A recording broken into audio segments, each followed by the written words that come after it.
What is one story do you think everyone should know while observing Ramadan? For me, it's always going to be the story of the Prophet ﷺ, Muhammad. When I think about it, I don't look at it as a symbol. Think about him as a human. He struggled. He was terrified. He had a story of a human being. Basel teaches the world about Islamic history on social media. He has recently also launched an app called Archives, Islamic History Apps. He is an actor. He is a creator, director, and honestly, one hilarious human being. There is no compulsion. There's no hate. There's no, it's this or that. You're on your own journey.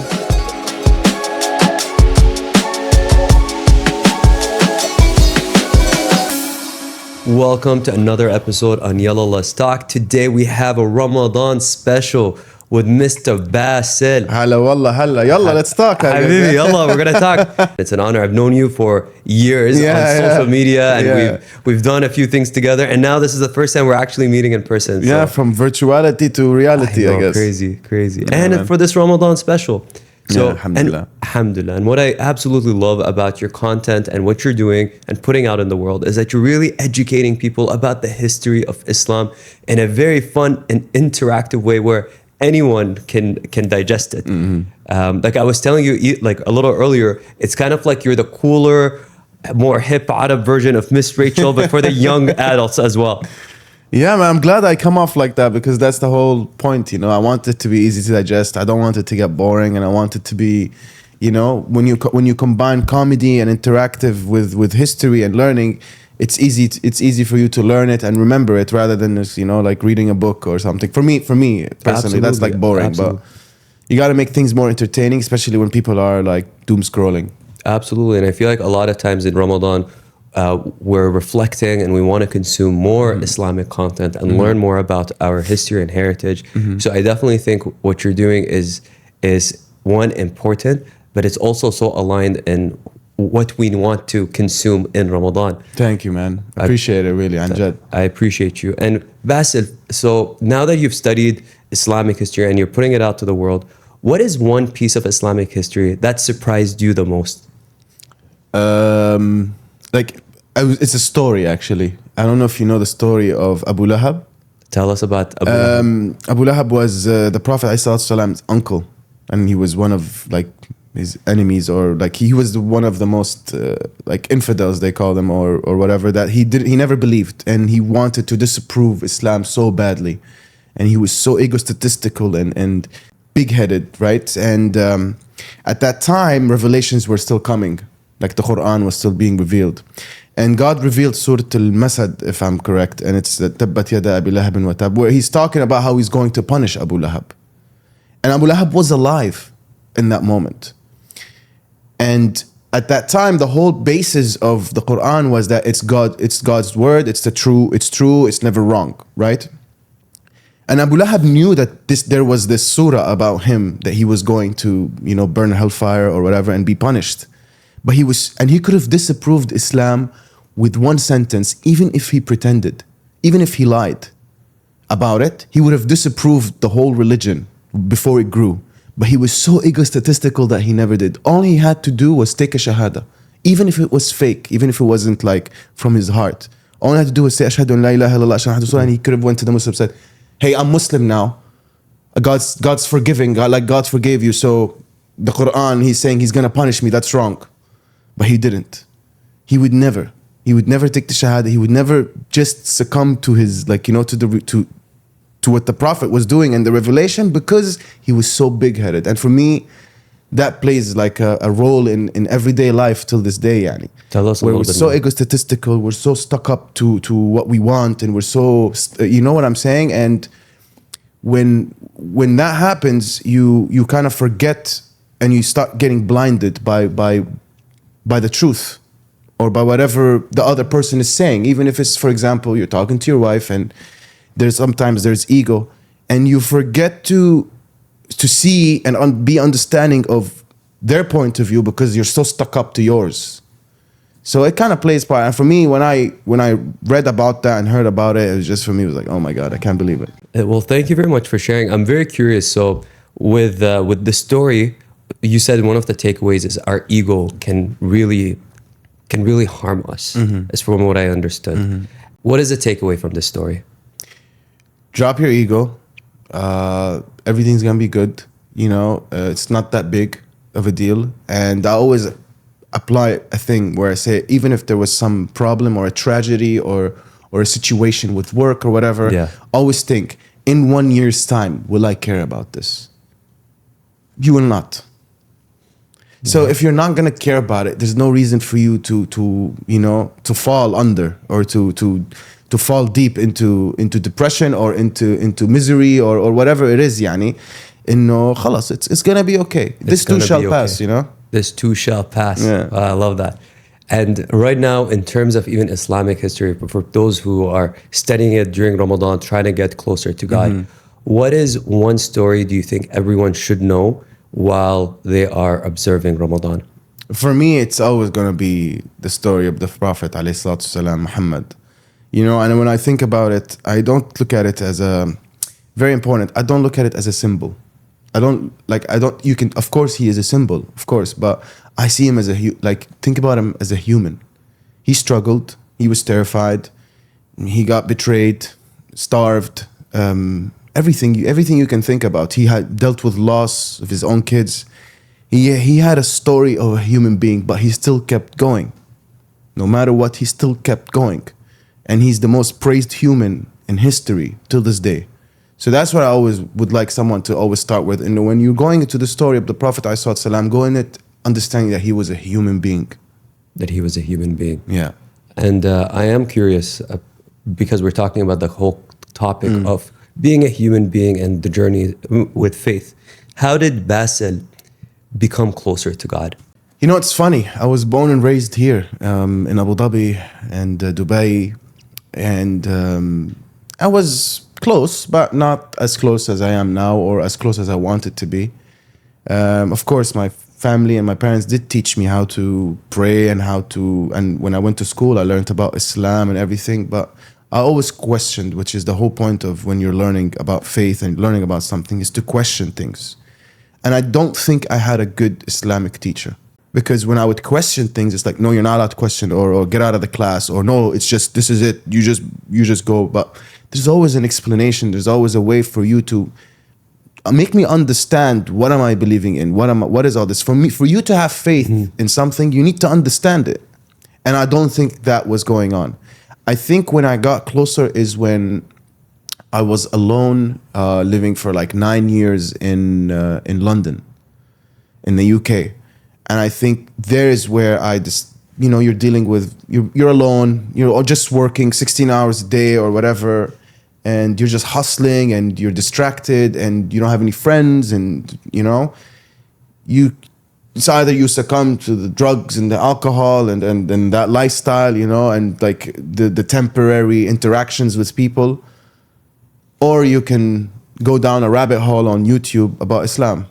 And that's what happened with me. I like how those are the two options. Yeah, that was I'd come home, I'd open YouTube and I'd just watch stuff that has to do with it, and I would learn more and learn more. And then it makes you curious. So you start going on your phone while something's playing and you're like searching it, Yeah. And that I think that's what got me closer and closer. And yeah, I think that's it. Come and go, and alhamdulillah. Alhamdulillah. So you said that when you were growing up, you didn't feel like you had a good Islamic teacher. And now you're teaching pretty much the world about Islamic history. And I'm curious, what do you think that school systems need to include more about Islamic teachings? I feel like there always needs to be, when it's about the Islamic teacher himself, right? Like this isn't a job. And that's where I think is the problem, is that when you're going to school, not a madrasa, there's usually a madrasa in mosques and stuff where like they teach you the Qur'an, and it's a sheikh or an imam. But in schools now, it's so systematic that the teacher, for him, it's just a job. It's a job. Teach this, ahfaz, memorize this ayah, this surah. Tomorrow you're gonna make me hear it, read, No, talk to me. Make me understand more. Tell it to me in my language, or you're dealing with different ages as well. So like you have to be good with that. So I agree, and I think this could be applied for any subject. Like you need to speak the people's language or the student's language. But when it comes to religion, as you said, there is something extra important for us to pay attention to, which is this is about spirituality. It shouldn't be something where children are feeling like this is like like a task and it's something that they need to accomplish or fail, but rather that you need to motivate them to actually enjoy it and love it. And I'm curious in terms of your spiritual journey right now in Ramadan. We talked a lot about one story that you think is very important for people to understand in Ramadan. I'm curious for anyone who's listening to this right now and might be struggling with their faith, what story would you recommend people listen to or understand that could maybe shed a little bit more light? Man, there is many stories. I don't think there's one specific story for you to go into, but I do have a suggestion, something that helped me myself. It strengthens my faith more, and it's on YouTube as well. It's the stories of all the prophets, and it's like a series. I forget, but you can definitely find it. If you say stories of the prophet series, and you can find it, and it just goes deep into each prophet's story and how it was different than the next one. And they all dealt with the kind of the same thing, but it's just understanding like, oh my God, like that human had to endure all of that. And I'm spoiled. Like, look at me, I'm chilling, you know? And all the prophets together as a series is just an interesting thing to make you just get closer or try to just have more faith. Okay. So understanding the prophet stories and learning about the trials and tribulations that they had to go through, there's a lesson in each and every single one of them that we can apply to our life. Exactly. Again, and I'm sorry I keep asking you all these stories, but I feel like, you're now the man, the king of storytelling when it comes to Islamic history. But now we're living in a world like it's going to be 2026, and we've seen what's happening in the world, and sometimes we ask ourselves like, is this what God might have wanted? Is there a story that you think people can listen to and feel at ease when we're looking at the state of the world, when we're looking at what's happening in Palestine and what's happening in Syria? Man, I think that's always been going on, right? But the older you get, the more aware you become. And first of all, I'm not like an imam or anything like this, but I think this has always been going on. Evil versus good, Yeah. It's always been going on. Just as you grow up, you become more aware of it. So it's not something that increased over time. It's just something that's always been there, injustice and all of that, especially no matter how back you go into history, it's always there. Even in the Roman Empire and the gladiators and the slaves, like there's always bad versus evil. So I think this is just part of life and part of understanding that if you have strong faith that there is a God and whoever is doing bad is going to be punished in some way or another, I don't know if I'm not a guy who understands really, like, no one does know the afterlife. No one.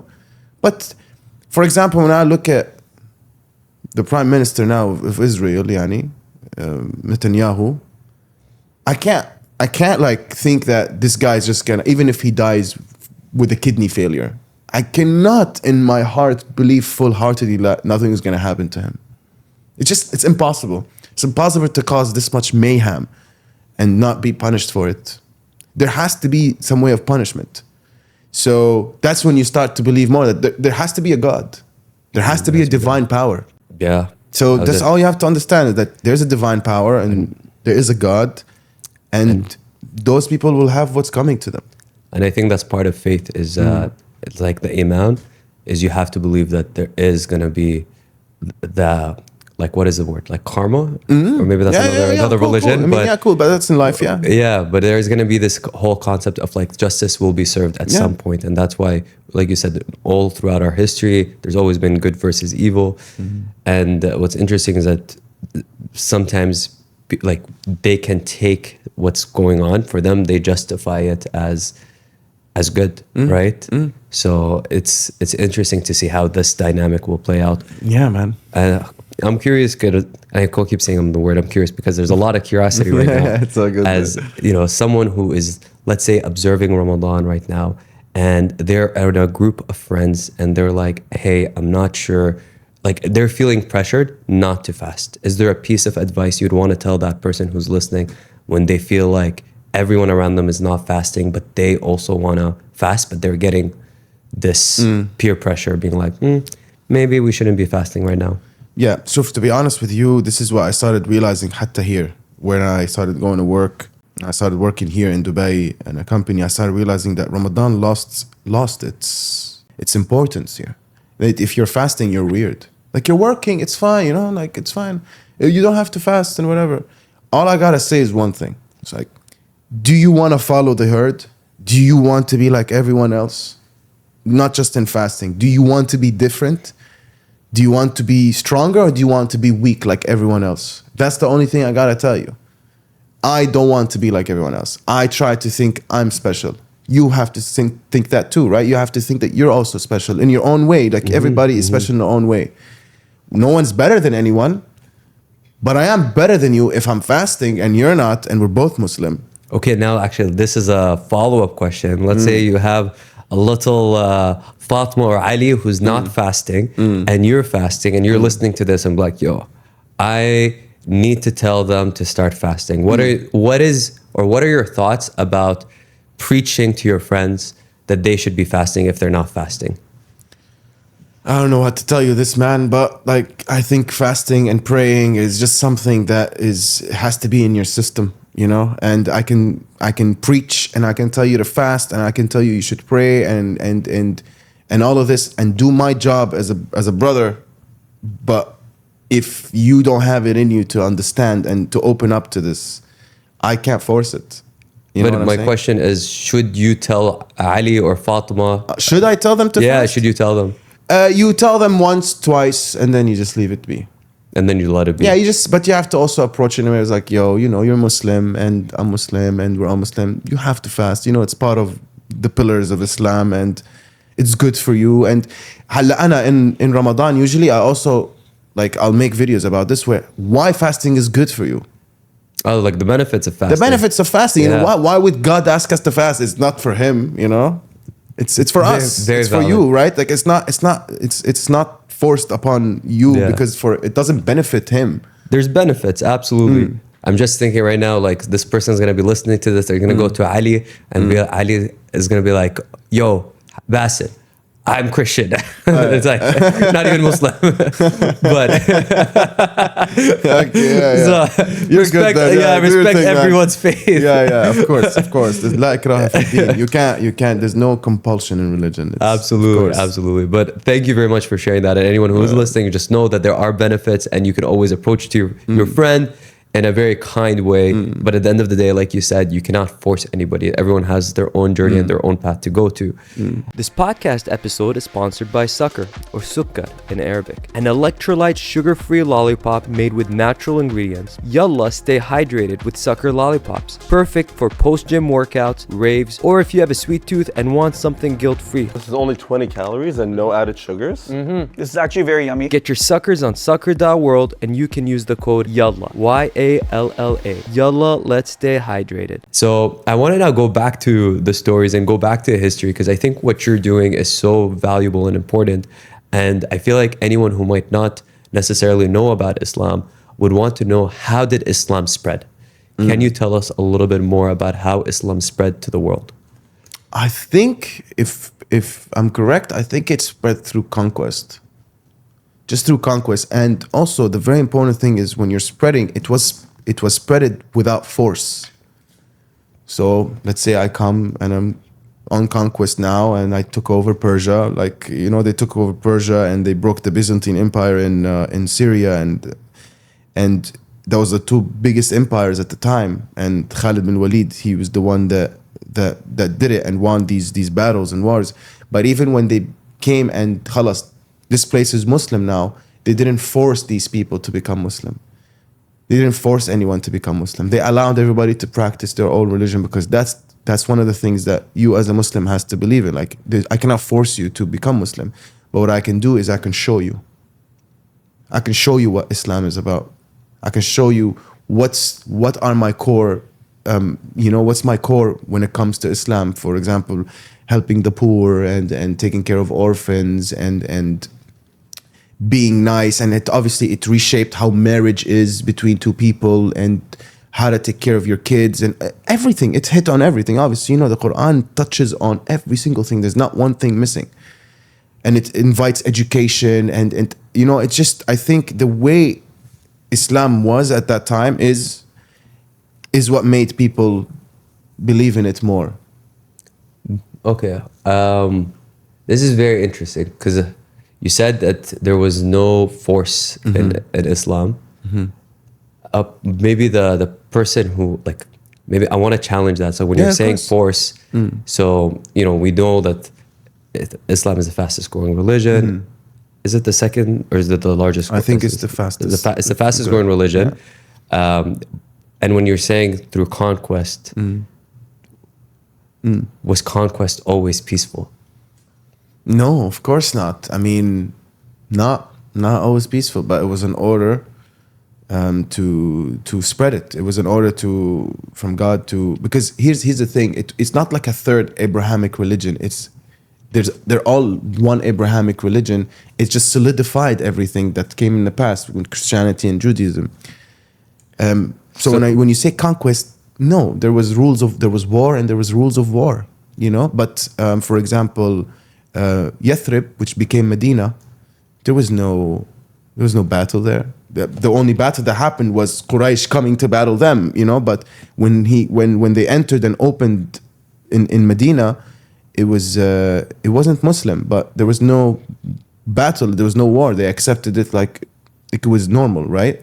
So just to make sure to understand clearly, there is conquest, but conquest is different than forcing and forcing someone with a knife and be like, you need to convert. Yeah. So that's where there is that little nuance that people need to understand in the history of Islam. Thank you very much for sharing that. I mean, the best of my knowledge. To the best of your knowledge. Yeah. Mashallah, my man, you have quite the knowledge. So I appreciate all these history lessons. And then the next history lesson is, can you tell us why the first mosque in Islam was such a big deal? Yeah, I think I could tell you in my opinion. I think in my opinion, it's, first of all, I have a question for you. Do you play paddle? I don't think so. I've ever played it. Do you know the sport? I know the sport, yeah. It's a very fun sport. You come together, 4 of you start playing, right? And you just it's a social outing, right? But it's not necessarily you sitting down in a cafe and talking, right? So when I think the first mosque was made, in my opinion, I think it brought those people together. And at that time, it was very important to have a mosque because it was so dangerous to pray. They had to actually pray outside the city in caves at that time because it was so dangerous to be Muslim, you know? So I think also that played a part. Another thing I think is it invited education and learning. So you become Muslim, and at that time, you don't have to become Muslim as a kid. You can become Muslim as a 30-year-old or 40-year-old. You want to learn. Where do you go and learn? Where do you learn? You go and find that guy and be like, hey, can I come to your house and learn? No, this was a place where you meet as well, not just pray. Of course, I'm sure it is because all mosques have that. There's always a courtyard or like a yard just outside the mosque where people stand or where they take off their shoes or where they stand together. Yeah. And the fancier and nicer the mosque is, the more green it is and more trees there are, the more space there is, you know? Those are areas where you communicate, you talk, and so it's not just for prayer. I think it was also for learning and for to be social. So it sounds to me like it was the first like safe space for Muslims to come together and to practice their religion, yes, to communicate and educate one another. Yes. And what I think was beautiful to even remember right now in Ramadan is that now we have so many of these spaces, so many mosques. Yeah. So to take advantage of that, because you know there was a time and place where we didn't have that, and now we do. Yeah, exactly. And here in Dubai, mashallah, there are mosques that are so beautiful. So beautiful. When I was in Qatar, I saw mosques that like blew me away, man. Blew me away. Mashallah, they do put a lot of effort in the architecture and the design. Yes. It's beautiful, man. It's beautiful. It's beautiful to look at. It is really beautiful to look at. Yeah. And hopefully people can use that to come together and... Yeah. Basel, tell us a little bit more about Salman Al-Farsi, the Persian man who reached Islam. I love that guy. I had the most fun doing that video, honestly. You know, like I said in the video, he's a guy who Zoroastrian, heard the church, heard mass going on. He became Christian, and he was just, his whole life was on the hunt for truth, because inside of him there was always something, always itching, like there is something more. There's something more. This is not just it. This is not just it. And I think that it's good. It's a good story, because when he found Islam, that hunger to find the truth was no longer there, because he knew he found it. He knew he found it through how people were treating him, how people were treating each other, and the foundations of the religion itself. So he's an interesting story to me, because he didn't just he wasn't born into Islam or was born into Christianity or was born into, he was born and he had to be Zoroastrian because he was Persian. That's the religion they had at the time. And he just kind of outgrew that by himself without anyone telling him. He didn't have a Qur'an, he didn't have a Bible. He was walking the streets or whatever, and he would hear it, and that's how he started being hungry on the hunt for that truth. Okay, I love that story. Yeah, man. It's something about seeking the truth and having that agency to do so. From that story, is there a lesson or something that we can keep in mind during Ramadan? I would say, don't forget that he didn't have it easy too, right? He was sold as a slave or something and worked palm trees and stuff like that. So what I think is a good thing to take out of the story is he believed in what he wanted so much, and he was so hungry for the truth that he was okay to struggle. He struggled throughout until he found it. Me, being me, I don't know if I would have went through all of that. Halas, I would kind of give up. And I'm talking about me in this age and time, yani. And I'd give up, man. Khalas, I'm not going to go on a camel and travel that far and just on the hunt to find something and talk to all these people just so I can find truth that I'm itching to find, And that's what I think always inspires me about this guy. He didn't just, he didn't have it easy, but he believed what he was hungry for so much that he wanted to find it, and he did. I love that. And you know what's beautiful about what you just said as well is that he really was determined to just seek the truth. He didn't just say yo, I don't believe in this, and just move past it. Whether he believed it or he didn't believe it, he still wanted to commit to trying to understand and trying to learn and see what aligned with him. And for him, he then converted to Islam, as from what I understood. Yes. And of course, there was people around him always telling him, no, this is how, teaching him what they know, right? Yeah. And that's what we have around us all the time. You're just learning from other people and stuff, but you kind of still have to seek it yourself. You still have to go into educating yourself. That's the thing about Salman, right? Of course, he was being taught by priests and this and that. This is how it is and this is how it is. Even when he reached Islam, he was being taught, but inside of him, he said, I'm going to educate myself to find the truth. I'm not going to always listen to people. It's good to listen to people and learn from them, of course, but you have to seek it wholeheartedly by yourself. It's a journey for you, it's a journey because someone is taking you on it. You got to go on it. You got to go on it. Wow. And for those who want to search more for the truth or want to learn more about Islam, what is your best piece of advice for them? Read the Qur'an. Read the Qur'an. Read the Qur'an. That's the first thing. Don't listen to anyone. And there's amazing scholars out there. There's amazing imams out there that I listen to now, of course. But all I want to say is read the Qur'an in your language. Just read it. Try to understand it. I'm curious, what are your thoughts on, because I'm just thinking for people who do not speak Arabic and they're reading the Qur'an and maybe they want to have a better interpretation or better understanding and analysis. What are your thoughts on using ChatGPT to better understand the Qur'an? I think it's great. I think it's absolutely great. It helps me when I'm trying to find a certain verse or a certain thing, and it explains it and it translates it into any language. I think ChatGPT is a great tool to have when it comes to this.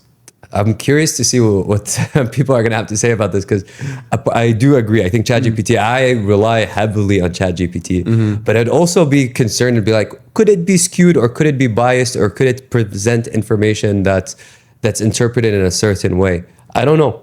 But you can. That's the thing. You can try. You can try yourself. You can try it and go. And I mean, I did obviously try it. At first, I was thinking, oh, it's Zionist. No way, it's gonna be.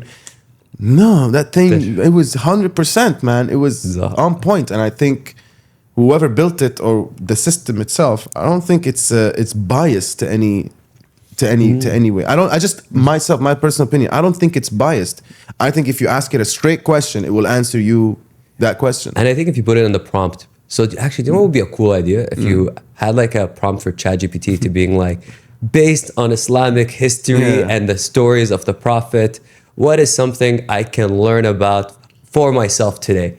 I'm sure it'll give you a very good answer. Yeah, damn. I would put that. Yeah, I Or mean, be like, it might be a robotic answer, but it's going to give be you a good answer. what prompts do you suggest for people to put on ChatGPT? Man, I'm putting you on the spot. okay, but like my prompts are very like spelling mistakes everywhere, no grammar, nothing. Like I really lost my literature in English properly because of this thing. Because you can just Wallah, say same, it just I know. understands you, man. I know it really does. I have no idea how it does it. It's like you It have just so many typos and understands you, man. You know, and I think it keeps. I think it keeps studying. Like you know, like I mean, it's smarter now than it was when it first came out. yeah. Because of all the prompts that it's been fed. But it would be interesting to put like Islamic prompts, like being like, during this Ramadan, I want to learn more about myself. I want to learn more about stories in Islam that I can relate to. Can you share some stories? Yeah. Or, you know, I'm sure it will do an amazing will job, do- Hani. I'm sure it will. you guys, if you're listening to this, start ChatGPT. start suggesting some prompts Yeah. and go on ChatGPT. So thank you very much for sharing. Habibi, man. I want to now ask about olives because we've seen olives, especially from the Levant. There seems to be a sacred meaning. Why are olives so sacred in Islam? Other than the benefits that it has, I'm not scientific with it, but it has a lot of benefits. Healthy fats, reduces inflammation. It's an antioxidant. It's very healthy for your body. Gives it most of the nutrients and minerals that it needs.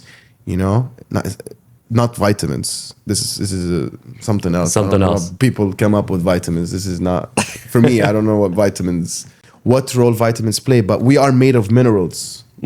I think we're made of 102 minerals, if I'm correct. Your whole body, zinc, magnesium, all that stuff. And olives have a very high count of minerals that's good for your body. That's one. Two, mentioned in the Qur'an.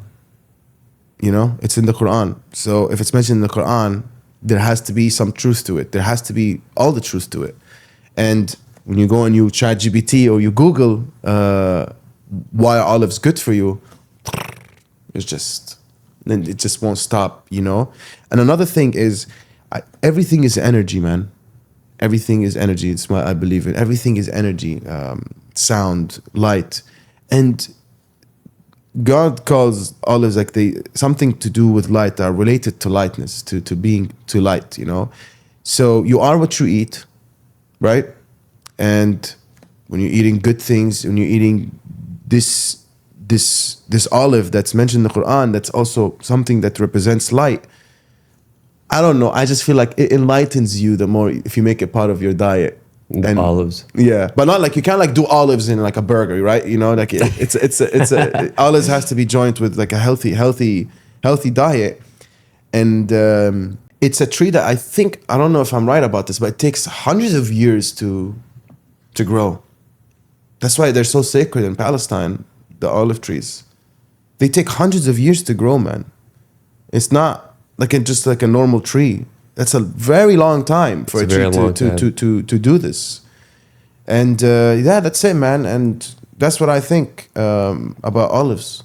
Wow. Because I remember you shared a video as well about about how sacred olives are. Thank you very much for sharing, man, Bassett. of course. I get more tactical with it in the video, so watch that video. Watch that video to learn more. This is just a little teaser right now. Yeah. Actually, speaking of your videos, there is one other video that I thought was very interesting. Is what is a musaharati? Musaharati. I watched it. Musaharati. Oh, I love that video. I love that Tell video. us more about where it came from. Like, what is a musaharati? I'm not sure exactly where it came from, but I think it had nothing to do with religion. It's more about culture, if I'm not wrong about this. And it's Ramadan, and you need to do suhoor. They call it suhoor. Yeah. And at that time, there was no alarm clocks, right? Yeah. Even if you have a family or whatever, you're all sleeping. There's no alarm clock at that time.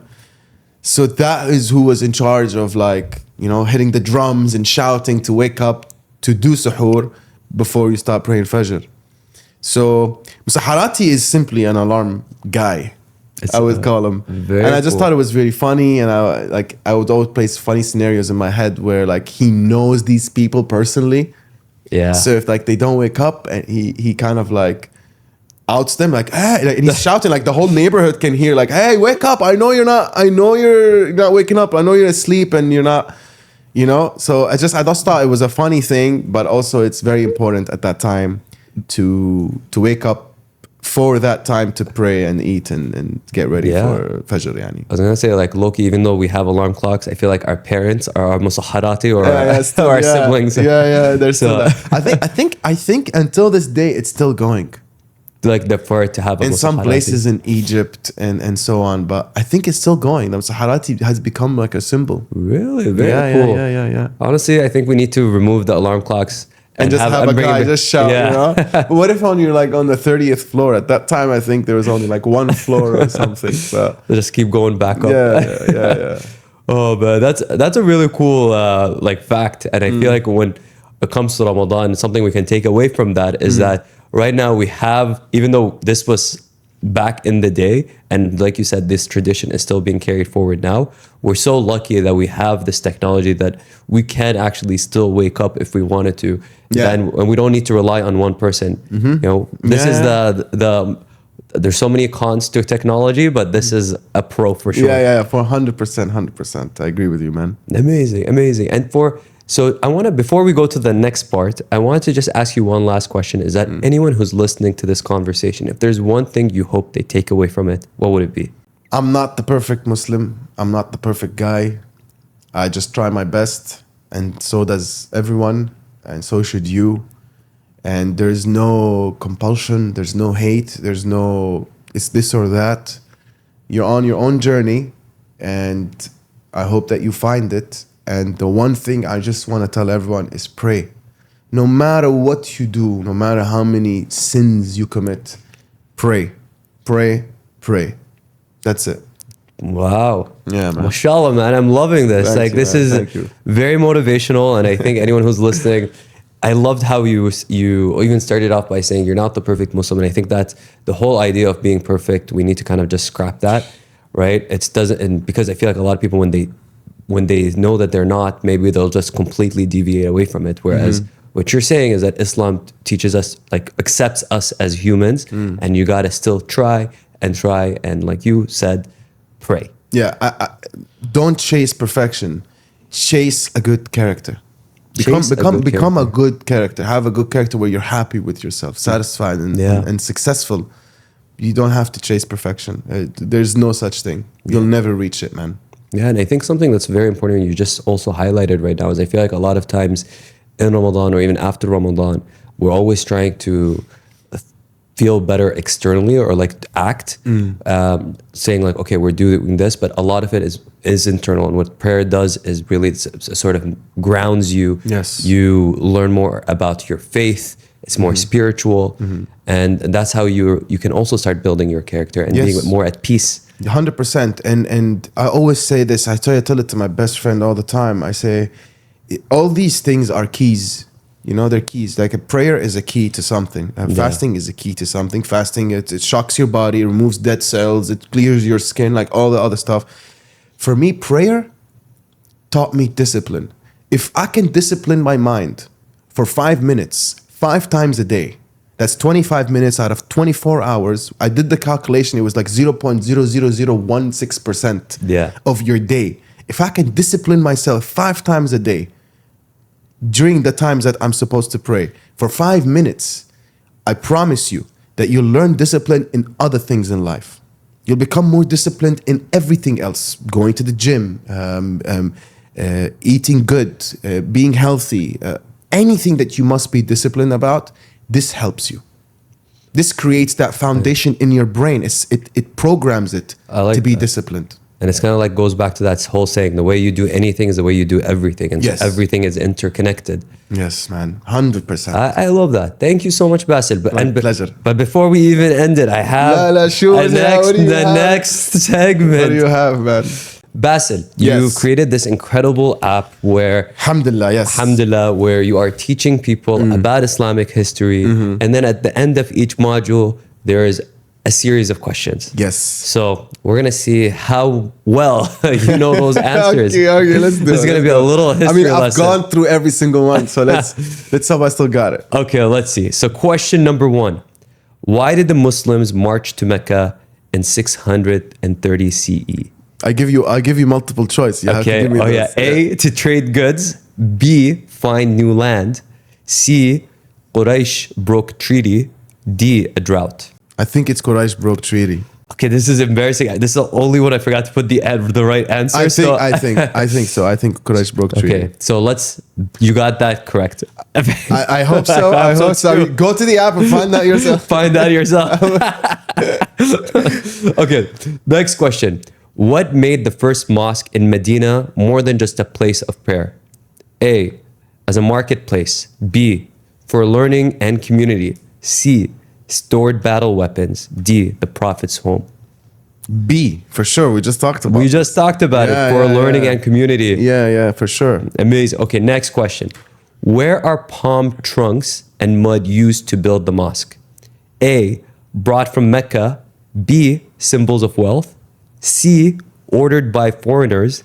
D, local materials. I think it was local materials. I think it was just what was going on, what they had in Yathrib at the time from Okay. palm trees and stuff. Am I wrong about this? Let's see. Fine, it's You are right. fine. Okay, cool. Okay. Where was the Prophet Muhammad when the angel Jibreel first spoke to him? Hira. Oh, wow. We didn't even need the options. Good Cave of job. Hira, man. Okay, we're almost there. Who was the first person to believe in the Prophet after the revelation? Do you need the multiple choice? Man or woman? Oh, the first person. First person, I think it was Khadija. Khadija. You didn't even need the multiple choice. Yeah, Khadija radiallahu anha, his wife. It was his wife. You're absolutely Yeah. right. Okay, what was the first words revealed to the Prophet? Read. Read in the God's name. You're Yeah. absolutely right. And last question, how did Khadija help the Prophet when he came after the revelation? I think he was very cold and he was shivering, so And she covered him with something. Right? You are right. what I is- didn't even say, yeah, she wrapped and supported him. Yeah, that's it. Yeah. So, you 10 out of 10 nailed Thanks, your man. Archives Islamic app. Yeah. But before we end this, I also have a few questions. Yes, This is the Habibi, of course. Yalla trivia. Yalla, let's go. Let's go. So, this is more pop culture, so don't Yalla, come let's at do me. it. Yeah, Okay. Let's go. What did Cardi B say in Middle Beast? I don't know. What did she say? I'll give you options. Okay, there's options. Okay. So A. B. Salamu alaikum, alaikum assalam. C. Assalamu alaikum, salaykum assalam. Or D. Salamu alaikum, alaikum assalam. I don't know why. I feel like it's the last option. Salam alaikum, alaikum salam. I don't know why I feel like that's what she said, but tell me. So let's see. Salaykum salam. Salaykum assalam. Yeah, salam alaikum, salaykum salam. I'll give you that one. I'll give you that one. Oh, okay, thanks, man. I'll give it to you. Okay. The next question. I have so many. Okay. Oh, this is a good one. How does this Plain Jane song by A$AP Ferg in 2017 go? Ride with Minaj, Hamdu Allah. Ride with the mob, MashaAllah. Ride with the mob, Hamdu Allah. Or D, none of the above. None of the above, I think, is right with the mob. To Allah. I don't know. Yeah, I don't Hamdu think. Allah would have been. No, I don't think he said. I don't know why. I feel like he never said So- Alhamdulillah or anything like that. I think it's. So I'll give you the options again. Tell me. Ride. So should I tell you the answer? Yeah, tell me the answer, bro. Oh, ride with the mob, Hamdu Allah. Alhamdulillah. Yeah, but the way he says it is kind of like. Okay. All right. Who said the following meme? When I think of Muslimanity, the nation of Islam. Who said it? I actually have no idea. If you guys know, tell me. I don't know. I actually didn't even put the options. 6ix9ine? I have no idea. All right, cool. Okay, finish the sentence by Unija. Respect to the law, respect for the law, blank. Say it again. Respect to the law. Respect to the law. Respect to the law. I don't know. What is this? So you remember in Onija, she was in Pakistan. Onija? She was like this like black American who came to Pakistan and was like, I'm gonna rule your land. Okay. You don't remember Onija? I think No, I'm I don't- pronouncing her name right. I don't know. I don't Do know we who have that is. different algorithms? Yeah, man. I have no idea who that is. I have no This, idea who let me that is. bring my phone back. By name or face or nothing. I don't know. Onija. Where is Onija? Respect for the law. Respect. Maybe that's what A$AP Ferg said, right? Ride with the mob. Respect for the law. No, he did. He Okay, did it. He alright, did. cool. This is. Do you remember? I have never seen this. You've never seen Onija? Never in my life, bro. You have it? You want to go back to your country? It's private, but no, I do not. I'm from Pakistan now. What? Oh my god, no, I've never seen this, man. You have. Okay. This well, is like a viral thing? it went viral. I had This no is the idea part. about this, man. Oh, that's TikTok. But it was also on Instagram. Ah, okay, Oh, okay. true. I forgot to. Last question. Which celebrity is Muslim? A. Chapel Roan. B. SZA. No. C. Kalani. Or No. D. Cardi B. The first one, because none of the last three are. Chapel Roan? Who is that? I don't even know. But I know the last three, and I don't think the last three are. Who's Chapel Rome? You don't know Chapel Roan? Chapel Rome? Chapel No, Roan. I She's don't- your favorite artist. Like you can, when you Google her name, that's what it's. What Is she the Muslim one? Is it he or she? It's a so Chapel Roan is a she, and it is not Chapel Roan. It's who? SZA? It is SZA. For real? For real. You know what's Damn. funny? I asked that for Habibi Squad last year, and they also said Chapel Road. I was like, I mean, SZA don't act like it. SZA don't be acting like it, man. Well, yo, she's Muslim. But she's a good artist. She has a good sound. She has a good voice. I She think has I a- love her song with Kendrick. Also, what do you mean she doesn't act like it? I mean, yeah, come on, bro. She be twerking out there, though. I don't know if. What happened to not being the perfect No, human? exactly. Okay, yeah, that's not okay. Whatever. Yeah. You know what I'm saying? I'm just saying. Yeah, I didn't know. That's like way. She's not even trying to be. I think she's. Allah yahdi al-jami'. Allah yahdi As I say, al-jami'. May Damn. God put everyone on the right path. I'm not the one to judge and this stuff. But she do be twerking out there, I'm sure. Oh man, I've actually never seen her at work, but this is a Ramadan special, so let's not Yeah, talk so about let's that. not talk about yeah, that we'll stuff. like, keep it halal. Yeah, keep it very halal, bro. Mr. Basel, Habibi thank you Hani. so much for coming on Yalla Let's Talk in this Ramadan special. I hope every single person who is listening to this has taken something away from it. And again, for you guys, where can people follow Basel? On Instagram, not TikTok. Not TikTok. No Don't follow me on TikTok. Just Instagram, man. Instagram and YouTube. But everything's on Instagram, really. And where can people download the app again? Apple Store, Play Store is called Archives Islamic History Learning App, and it's basically Duolingo but for Islamic history. It's good for everyone: kids, teachers, reverts, adults, everyone. Good for you. Amazing. So thank you so much, Basel, for coming on Yalla Let's Talk. And for anyone who's listening, if you enjoyed this episode, please share it with a friend. We hope you're enjoying your Ramadan and Ramadan Mubarak. Ramadan And Mubarak. Yalla, bye.